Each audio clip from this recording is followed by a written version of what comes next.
We hebben vandaag de finale van de voorleeswedstrijd gehad bij ons op school.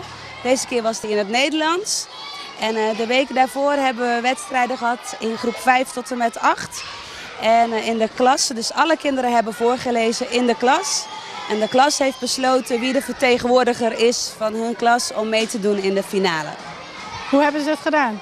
Ze hebben het heel goed gedaan en ik ben super trots op ze, ja. Wie hebben er gewonnen? Savio van Olme heeft gewonnen, een jongen uit groep 6B. En uit groep 8B heeft Edi Cheré gewonnen.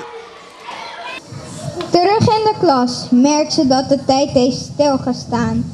Juffrouw Moes tilt een grote doos op. Ha, Trixie, wat hebben we nodig om deze doos te wegen? Alle vingers in de klas gaan omhoog. Een beweegschaal, fluistert Trixie. Maar ze is blij dat niemand haar hoort, want erg juist klinkt het niet. Een weegschaal, zegt Pilo. Trixie bloost. Om 3:30 gaat de bel. Trixie wuift naar haar mama bij de poort. En? Vraagt mama, blij met je eerste dag op je nieuwe school? Ja, zegt Trixie, heel leuk. Ze kijkt nog snel naar boven en ziet dat de groene luikjes van de toren dicht zijn. De computer slaapt, denkt ze. Wie weet droomt het wel van leuke spelletjes. Wie heeft de winnaars gekozen? We hadden een jury en die bestond uit Nielva Wouts, Herbert Domacassé en Miss Sorgia van Langeveld. En onze prijzen waren gesponsord door de Rotary Club Bonaire. En daar waren we heel erg blij mee natuurlijk. Hebben ze het moeilijk gehad als jury, denk je? Ik denk het wel, want de winnaars en de eerste en tweede prijswinnaars lagen heel erg dicht bij elkaar. Soms maar 2 punten verschil, dus ja, lastig. Oefenen jullie dat vaak voorlezen? Ja, we proberen het wel te doen. Soms schiet het natuurlijk wij in omdat we zoveel dingen moeten doen. Maar daarom hebben we 2 voorleeswedstrijden per jaar. 1 in het Nederlands en 1 in de Papiamento. Waarbij we dan weer extra trainen en oefenen op de technieken. Kiezen de kinderen zelf wat ze voor gaan lezen?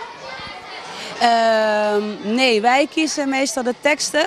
Omdat we een verhaal door willen laten gaan. Omdat het anders een beetje saai wordt om naar te luisteren.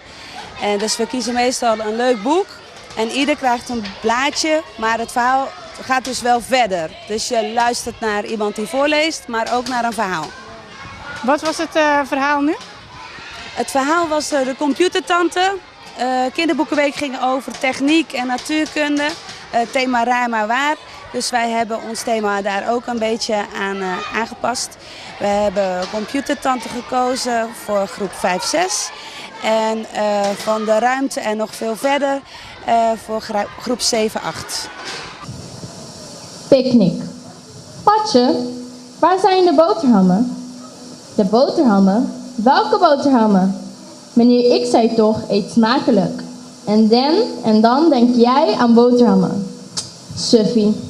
Ik ben geen suffie, maar ik heb wel honger. Astronauten eten drinkbaar voedsel. Dat zullen wij ook wel krijgen.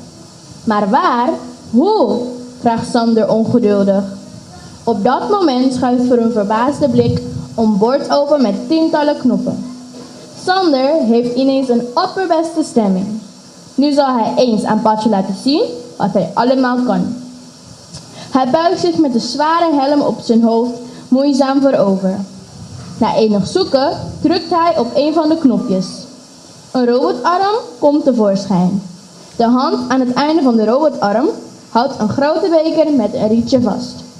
Op de beker staat in duidelijke letters te lezen: spinazie. Ik lust helemaal geen spinazie, zegt Sander zwaar teleurgesteld. Van spinazie word je sterk, troost Patje hem. Ik lust geen spinazie. Misschien is het wel het allerbeste ruimtevoedsel. Ik lust geen spinazie. Patje krijgt de kriebels. Druk dan op een ander knopje.